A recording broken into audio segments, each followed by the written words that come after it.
The program is still this morning on ITV, bringing us to our first talking point where we'll be looking at the wave of insecurity. Of course, you know that in Abia, two security personnel, I'm talking about two officers of the Nigerian Army, were ambushed, killed by residents of Ohafia community. And of course, that has generated so many reaction, and the army is now being begged not to embark on reprisal attacks. But despite that, there is a need to recover the arms that are now in the wrong hands, the arms of the officers killed. And we also know the various issues, of course, the one of Hafiza that made the round last week in Kano, where her teacher abducted her, of course, after taking money from the parent, also killed her, and myriads of others. To do this is a security expert. He's been here, he's always here, making an analysis on how we can actually move away from waves of insecurity. Jonathan Onoja, very good morning and welcome. Good morning, Kadri. Yeah. Thank you so much for How was the weekend? It was nice. And, you look cool, calm. Yes, the country is getting to a better place, regardless of all the problems we are having. But still, we have to look cool, calm, and to pray to God that our efforts will not be in futility. So, with what the armies are doing and with the internal glazings of our police, we believe that the days of terrors are coming to an end. You think so? Yes, very soon. Yeah, but how do you feel about the killing of two soldiers in Abia State while they were on patrol? Yes, it's very unfortunate, but why that is happening, lives is involved, I must confess. But that has actually reduced to the numbers we used to have, as when large numbers are ambushed and killed, almost like you have up to 40 soldiers or policemen killed on Abuja Kaduna Express Road. There was no interventions from the military. There was no strikes and nothing from the Air Force. There was no complementary services and all of that. That has been happening. But when we now start recording 2-1, and the indices are actually pointing to towards the end of insecurity in Nigeria, we have to at least celebrate to a point. Yeah, but what's happening now is that everyone seems to be begging the Nigerian military not to embark on reprisal attack. The saying goes in the army: you kill one officer. One officer is equivalent to about 10 or more people. And what can we do to actually ensure that there are no reprisal attacks? Because reprisal most time, end up affecting innocent people. I don't see the military on any reprisal. I think what they're going to do, they're going to technically identify areas where this has happened, and they also may mount surveillance on these areas to ensure that there is no further attacks from these people. There shouldn't be any reprisal attack. It's not like a war between them and also a community. No, it's a war against terrorism. So reprisal attack could be when you're fighting someone, the person, the destinations, and you just go and fight the person, and then you return and they kill my people, I kill your people. No. All along we've been looking for terrorists to bring them to the halt. But where there are unfortunate incidents of terrorists attacking our armies on operations, it does not call for reprisal per se. It only calls for a strategic mapping of the environment, so of the community or the space, to ensure that there is no further attack. That is what the army is going to do, but not a reprisal attack per se. But how did we get to this point whereby citizens would, instead of cooperating and providing intels to the military, intels to security agencies, you just see them, doing the opposite? How did we get to this point? Well, how we got to this point is truly a worrisome issue. But how we are moving from this point is what is in my mind as a person. It's what is in my mind, how we move from this point, because we've always been asking how we got to this point, but we've not been so much concerned how we're going to move away from this point. So I want to let you know that moving away from this point is possible. And you just talked about how Nigerian youth should be able to should be giving intels to the military as to back them up, but unfortunately it's the opposite. Now I'm going to digress a little, but within the context of the discussion here, for us to move away from this unfortunate nightmare, one thing that I know very well is that it is very important and also possible to move away from here. To quell Nigerian insecurity, number one, the needs of the youth must be met and their rights are fulfilled. It is their availability for the usage of these unfortunate incidences or attacks that has crippled us or crippled us as a nation to this extent. And then, while saying this, I will now remember the words of Corinne Woods, the director of the United Nations Millennium Campaigns, that state that Africa, and Nigeria precisely, is a home of youth productivity. And then he further added that the fast-growing economies in the world is Africa, and that the Nigerian youth or the African youth are the most productive in the world. That equally made me to remember and also to add to the value that the NYSC Trust Fund Bill before the National Assembly is one of the bills that will address these issues of youth restiveness and unemployment even years after service. Because it is, like I said, where the availability has given the opportunity to those, the perpetrator of this crime, to use them at a cheap rate. But with the smooth passage of the NYSC Trust Fund that is before the National Assembly, if such bill is being considered at this urgent time or this urgent need when the youth are very much unemployed, it will help them to have something doing, skills acquisitions, and entrepreneurships in those areas, so that you know that years after service, you have rooms to do something, you have acquired something, and that is what you go to China today, a child of just 10 years could manufacture something. He has been trained in much of these entrepreneurships and skills acquisitions. So I want to believe that as a nation, moving forward from here, one thing we should consider is to see a means to arrest the youth restiveness. If that is done within the confines of the law, then we shouldn't have any problems as regard insecurity. Look at the one that happened at Karu, where a neighbor monitored another neighbor's child. When the child went to school, and at the closure of school, he went back there, picked the child, just disguised that he came to pick the child on behalf of the parents. And when that was done, he picked the child and demanded for 6 million naira. When that was given to him, he was later arrested. What was his confession? Idleness. Nothing to do. And this guy graduates, and some people who are educated.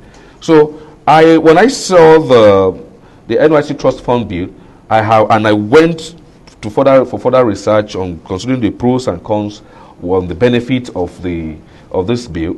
I have no other option than to commend and encourage the National Assembly to give a smooth and speedy passage of the bill that will address some of these issues of unemployment, and then start having youth corps members having something. Life after service will not be too much. Where you have, it's like a pool that will serve as a reservoir for these corps members after service.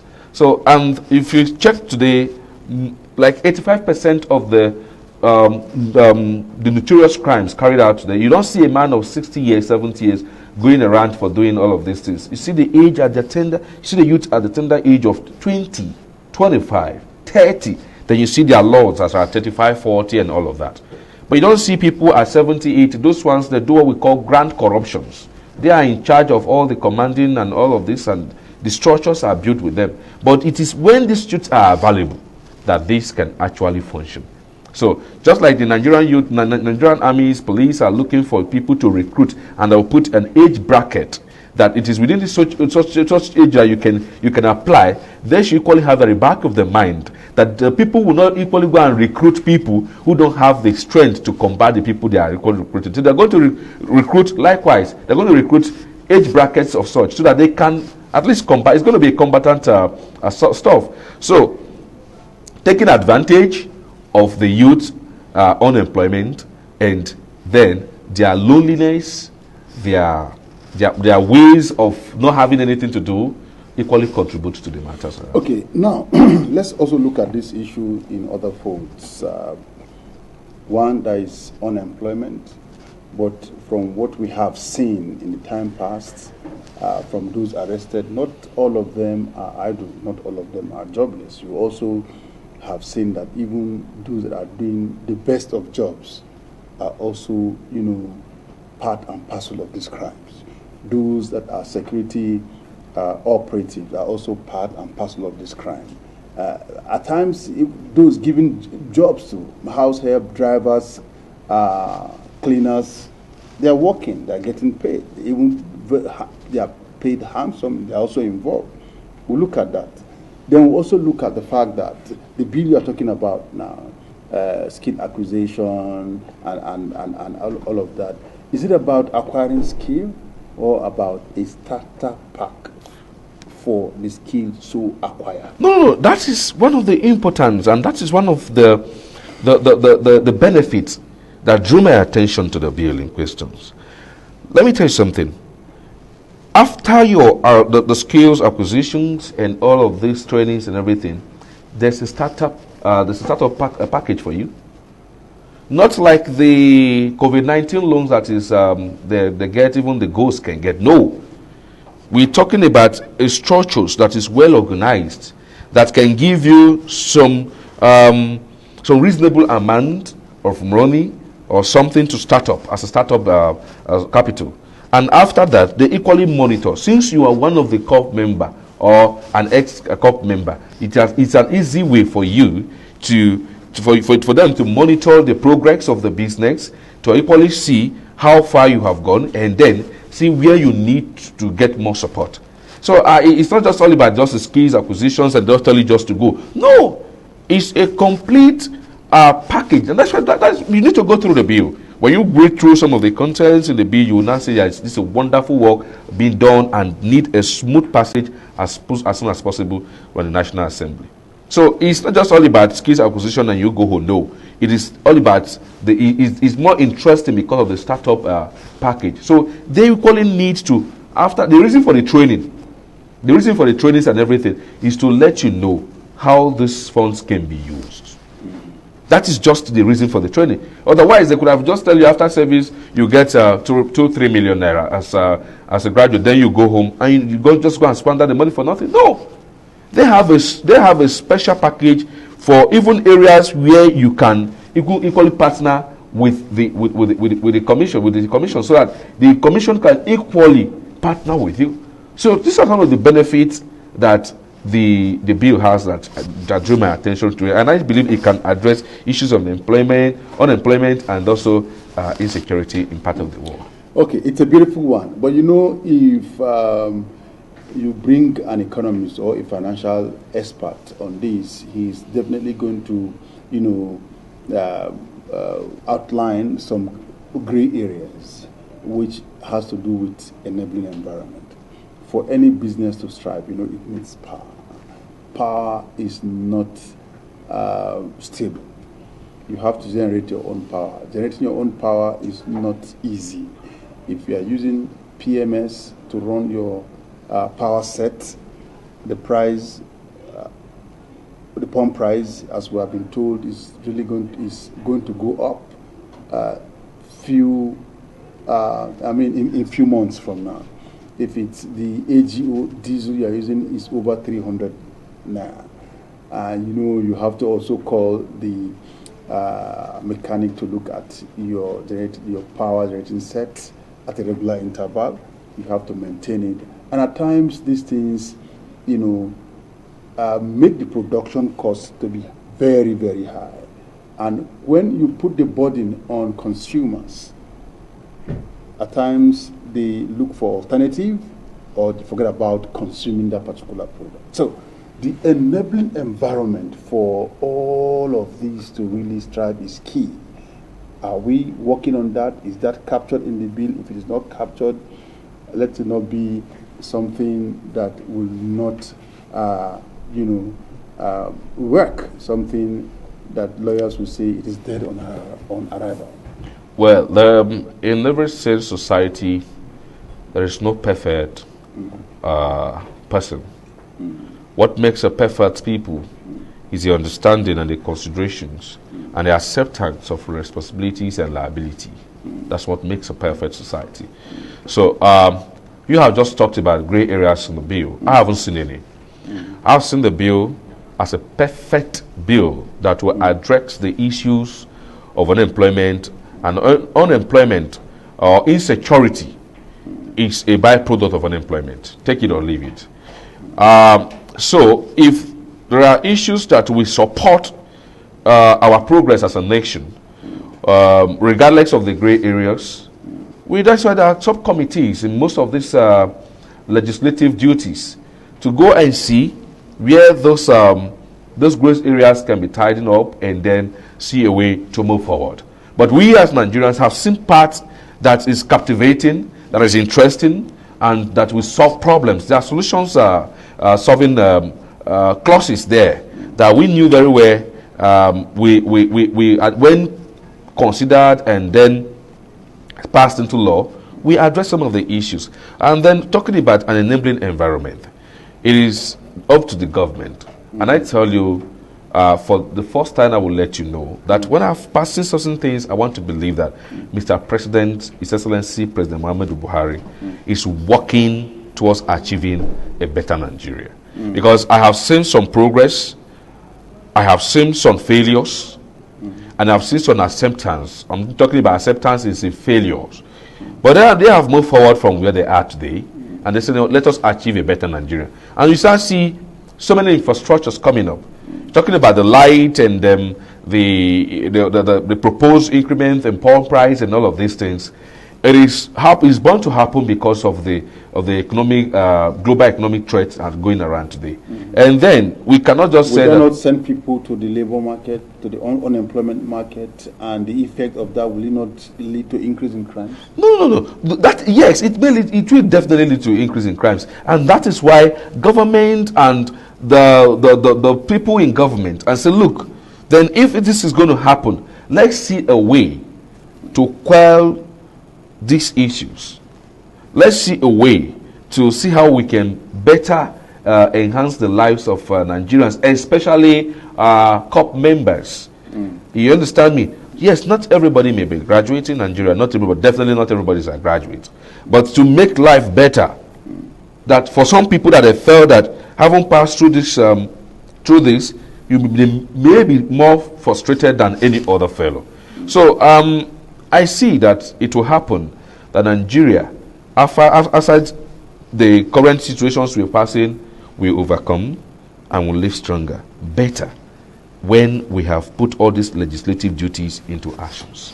So are you not worried with the increase in the number of abduction, especially for school children? Well, talking about abductions, yes. I believe that it's very unfortunate for us as a nation. Our adoptions process here and all of this is already known as a homegrown method to get money for few individuals. And then we have had people who have come on air to advocate for these groups without any cautions. It shows to Nigerians that some persons are untouched, although untouched very bad because government have not taken a strong decision as to see what they are supposed to do with such people. So abductions in this context are on different types and different forms here, because we have adoptions that where people are adopted, they paid money and they are released. Are you in me? Unfortunately, people like Leah Sharibu have not been released to date. But we have people who have been released and all of that. And in the case of Leah Sharibu, so many Nigerians and even experts felt that the reasons for or reasons why Leah Sharibu returns becoming more impossible was because some persons felt that she must have got married, get acquainted to the society over there where she found herself, found a new lover, put to bed, have children. So leaving these children for her home or her new family becomes very difficult. And then you cannot put the blames on government. For a man, that's just a speculation. It's a speculation, but then the speculation is actually leading to reality, where we actually have one of these ex-terrorists returned home with the wife, and then said, "I am married with this," and the lady came to show her family how they got married and everything. An ex-terrorist. I put it ex-terrorist because she has come to actually denounce his person. So, you see, it's possible that this could have happened, and then it's very bad. You wouldn't want to leave your wife or you want to leave your husband for a family you don't know their state. I believe that we keep hope that one day she will come pay visit to the family. Well, husband in a forceful marriage. Well, sometimes romance could have been taken in a forceful manner, but over time built on a loving. But story. why don't we bring them home, and then if the desire is to go back, it's fine. Well, the first thing is to get them back, because it appears that all the rest of the people, just even last week here, about 15 girls were kidnapped at a place close to Chibok. 15.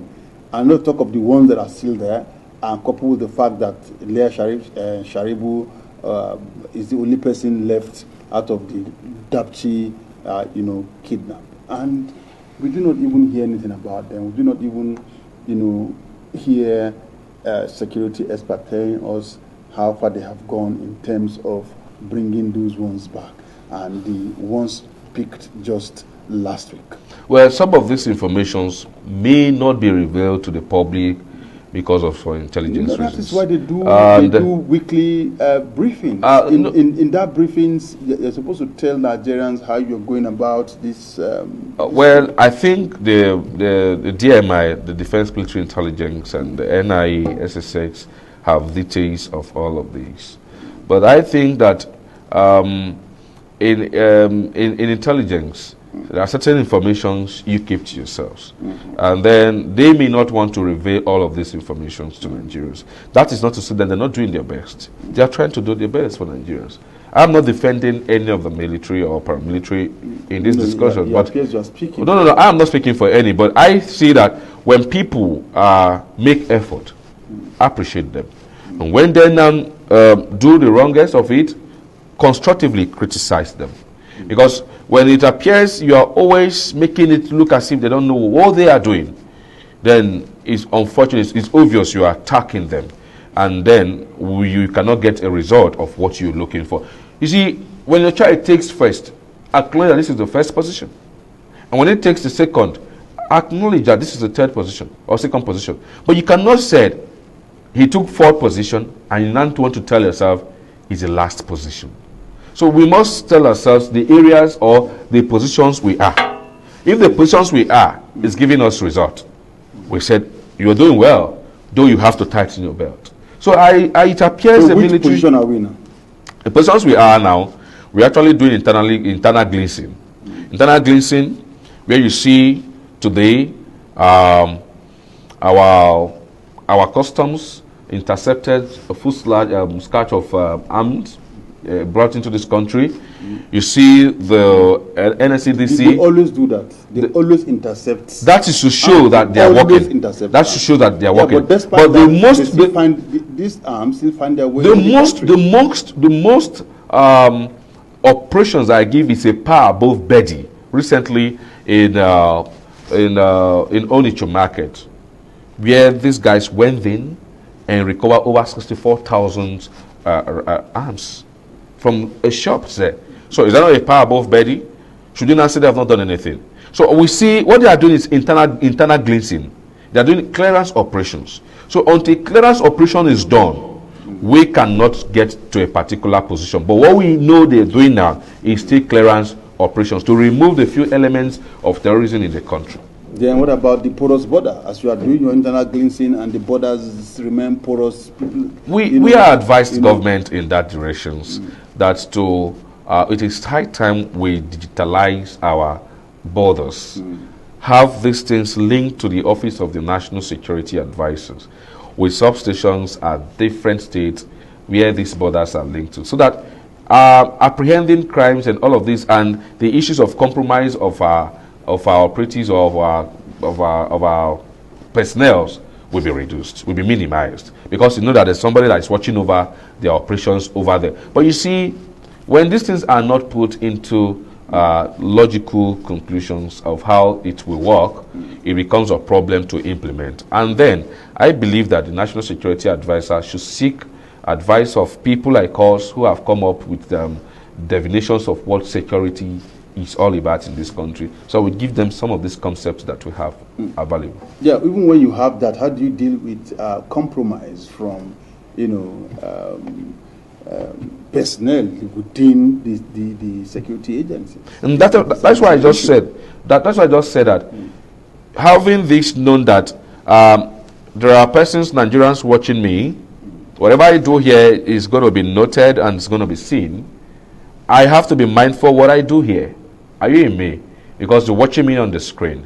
So knowing too well that someone is watching them, we clearly define that they should have, except they're going to establish another border where they can do some of these wrongs and then go away. But knowing too well that somebody is watching over there, let the major borders be fortified. People always watch over,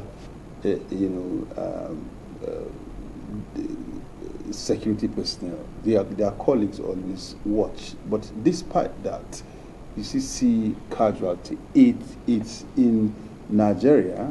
You are aware that even the NDA was attacked, and that is the establishment that trains the highest security personnel in Nigeria. Why did it happen? Because there was a compromise. Even CIA could have been attacked as well. Even CIA could have been attacked as well. When personnel are demoralized, when there is no maximizations of the security budget from the organs at the top, when there are no motivations as to the operatives who have been under the sun, come rain, come shine, they are there. You don't expect them to be up and doing at all times. They are not, the morals are not high. They were demoralized to a point that they were defeated in battlefields. So, and even down to their very quarters at the NDU. So it could even happen to, like I said, even down in CIAs, when the government did not understand the welfare of the security personnel. So I think they need more motivation, and they need that boost, that morale from government to keep them abreast. So it's not just a compromise per se; it is a demoralization, and which is caused by the bosses or whoever you call them from the top.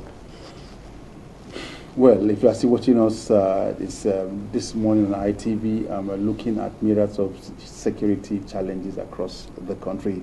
My guest, Jonathan Noja, has been saying so much as regards to what Nigeria can do to ensure these issues are nipped in the bud. He spoke well of the NYC amendment bill that will provide a starter pack as well as skill acquisition training for core members. But the point we are now is actually how to ensure that these issues are dealt with once and for all.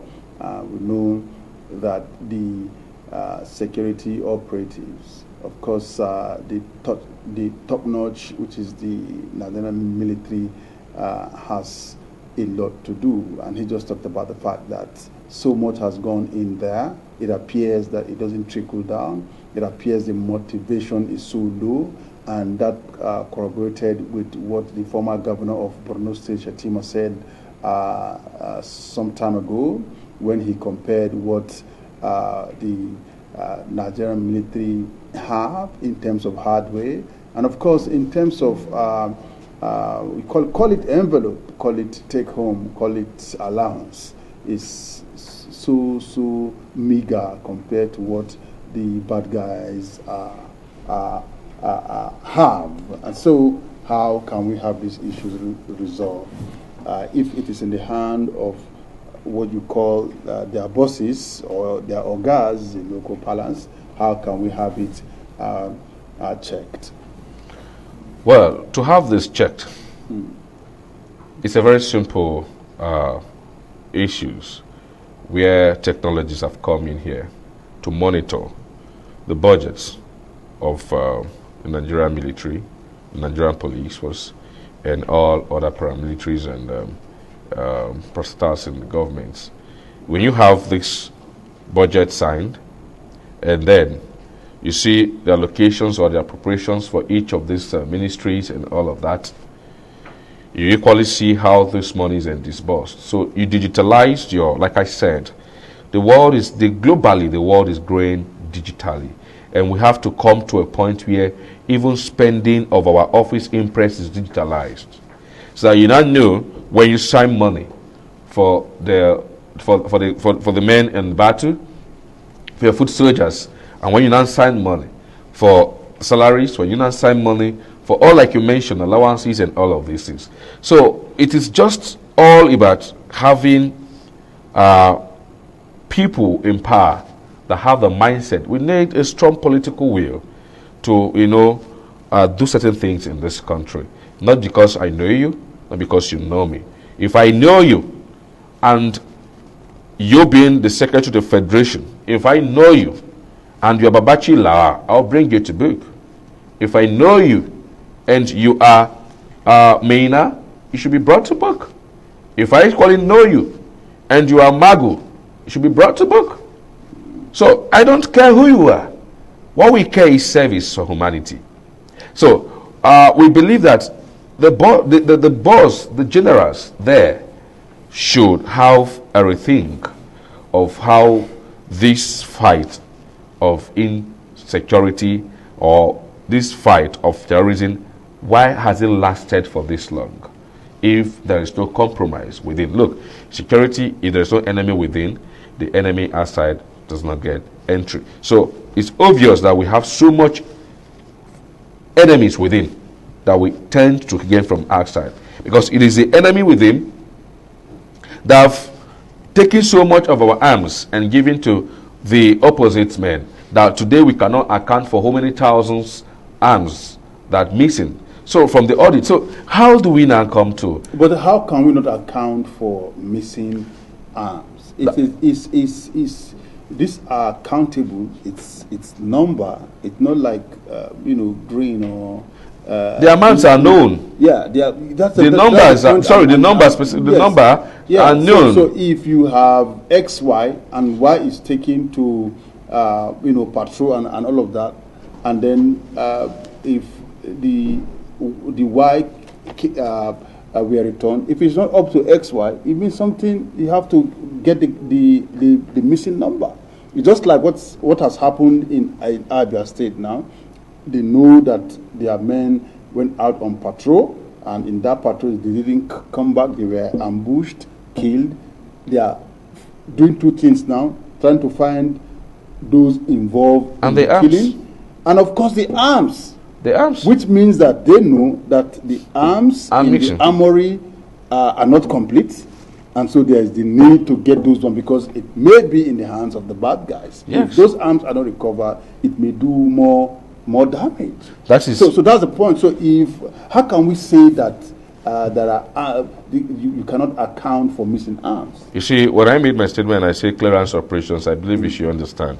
These clearance operations include recovery of arms stolen, and then arms that are maybe lost in the process of battlefield, because not necessarily taken by bandits, but some lost.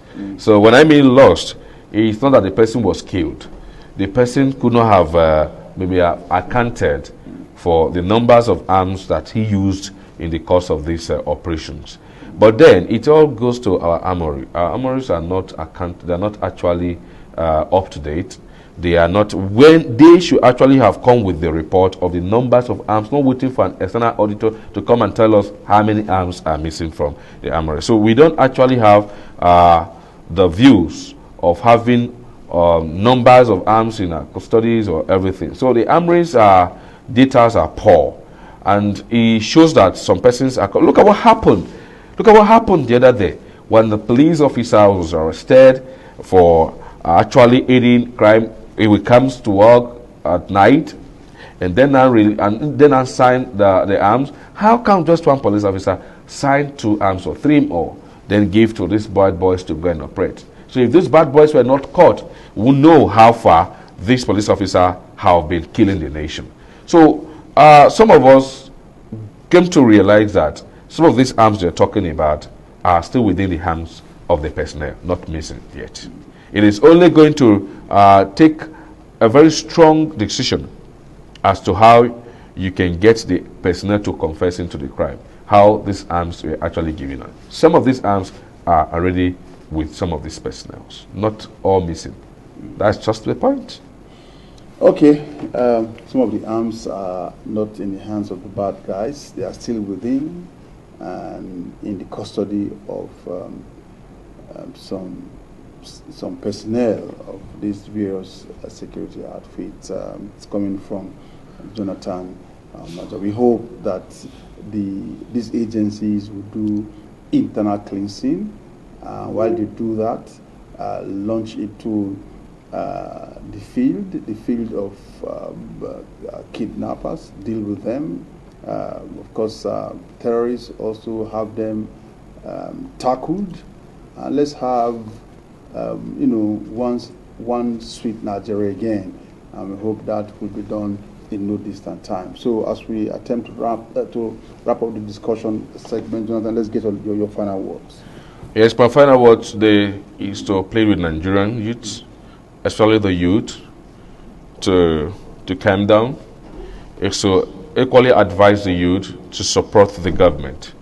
And then we know we have so much numbers of unemployed soldiers parading the street on a daily basis. I want to appeal to the, on behalf of Nigerian youths, appeal to the National Assembly. For some persons who are already graduates and some in service, the National Assembly should please consider with immediate, as a case of urgency, proceed to the swift passage of the NYC Trust Fund Bill that will help alleviate some of the sufferings of our serving corps members. And then also use this opportunity to draw Mr. President's attention to the issues outlined so far by our expert regarding the service chiefs, the need for a proper auditing of the service chiefs as regards whatever they take in or whatever they have, and then how these monies are spent. There should be a quarter review of these service chiefs' details. Yeah, but they believe that security issues are not issues that you can discuss openly, including the budget. Well, the money allocated for them. No, this is part of the budget, and we know, because they can't say they take away that of what goes to the police service commissions is taken away, what will go to defense is taken away. No, we know what is in the budget. So are you saying that in the... Yeah, but you can't discuss how it is spent. No, you know what is in the budget for them, but how they get it, what they use it for, it's not... So that is where accountability comes in. If accountability comes in that manner, it will not show that there is a president that does not do it the other way. this is a precedent that do it this way. If it's well accounted for, they will not know that Brutal will know that before leaving office, before it's going to be alleged that money meant for arms were diverted to personal funds, he will not know that there's a precedent that whenever you do this, it's not going to compensate you with either ambassadorial positions. He's going to call you to order. And then if you know you are guilty, you go in for it. We've not seen where generals are equally jailed for this. So until we start seeing people coming up with petitions and see NGOs, CXOs coming on with petitions that can lead this and nip this in the bud, we will not understand the height of insecurity we are rather creating in the country. But you know, the country doesn't work on petition, but on evidence. Well, yes. If you have evidence, fine. For you that goes to equity must go with what? With a clean hands. So before you come with the petitions, you have come at least with some. Actually, you comes with, you must have find that done some findings, and equally look for the first time. If you are not part and parcel of how this money is disbursed, how can you have evidence? we may not have people who know are part and parcel how these arms were equally given. But they came up with the audit because there are ways to trace it. Digitalize our budget. Let everything be seen. So that we now know how much goes to this ministry, and already it's in practice. We now know how much is meant. The issue is announced. This is what the only budget you will not know, or how much is meant for them, is the National Assembly. That is where you can get it right. Okay, thank you so much for your time with us on the program this morning. See you some other time. Thank you so much, Kadri. It's my pleasure. Yeah, we'll take a quick break. When we come back, the program continues.